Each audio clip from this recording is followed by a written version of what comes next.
Today, we're diving into a really powerful and, frankly, unsettling testimony from Rachael Mushala Chisulo. This is a message that claims to pull back the curtain on eternity, and it really forces us to think about the true weight of our everyday choices.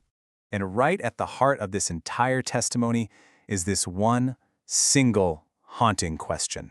It just perfectly captures the deep regret and the incredibly high stakes that drive this whole story. It really sets the stage for a message about choices and their eternal, irreversible consequences. So where does this all start? Well, the testimony identifies what it calls the earthly delusion.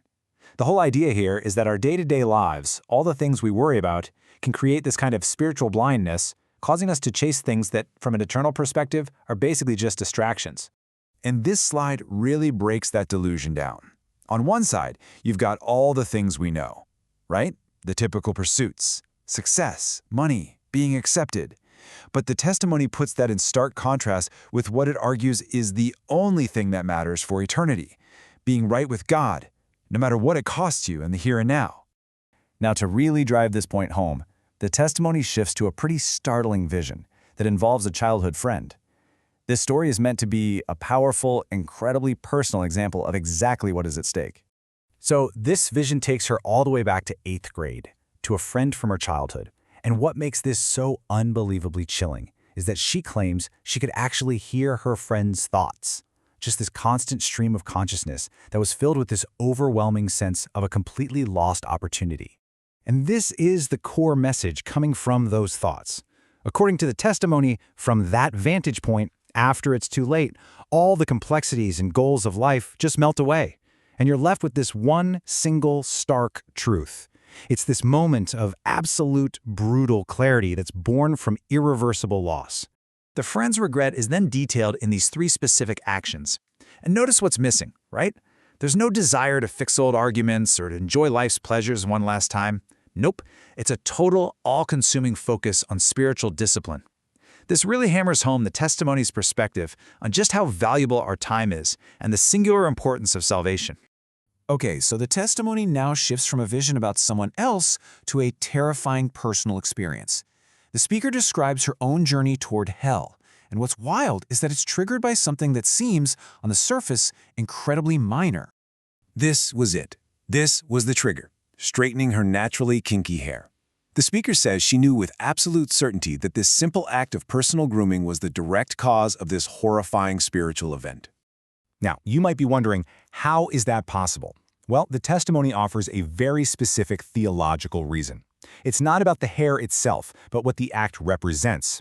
It's framed as a direct rejection of God's design, like telling the Creator his work wasn't good enough. And according to this testimony, that is a grave insult. As she describes what's happening to her, she's hit with this overwhelming vision of the sheer scale of hell. It's not some small, confined space. It's an endless, teeming ocean of souls, stretching out to the horizon in every direction, where every single person is reduced to just a tiny grain of sand in this vast, desolate landscape. Her immediate reaction just perfectly captures that massive gap between our reality here and the one she claims she witnessed. It's this desperate wish that people could just see what she was seeing and feel the crushing weight of how real it all was. So, this intensely personal experience is used to build a broader theological point. The testimony goes on to define a whole category of sin that it calls perverting God's creation. So what does that actually mean? Well, according to the testimony, it's any act where you intentionally alter the physical features God gave you. The sin isn't really the act itself, but the motivation. This idea that it comes from a place of vanity and a rejection of how you were made. And to be crystal clear, the testimony gives several specific examples. We're talking about straightening hair, using makeup to, say, draw on your eyebrows, or changing your natural hair color. The common thread here is any act that presents a version of yourself that is, in the testimony's view, fake and a departure from your God-given appearance. So all of this, the visions, the warnings, the personal journey, it all culminates in the testimony's final urgent message, a call to action. Based on everything she saw, the conclusion is pretty clear. The time for being casual about this is over. And a really critical distinction is made right here. The testimony argues that planning on a last-minute deathbed repentance just isn't a safe bet for people who have heard the gospel their whole lives and ignored it. This is put in sharp contrast to someone like the thief on the cross, who, in this interpretation, was hearing and accepting the message for the very first time. The entire testimony really boils down to this one final stark warning. The message is completely unequivocal. Sin is not a game, and the consequences are eternal. The vision's most chilling message is that once that line is crossed, there's no going back. So, Rachael Mushala Chisulo's testimony. It presents a stark, uncompromising view on life, death, and what might come next.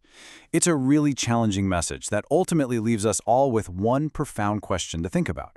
What, in our own lives, could possibly be worth an eternity?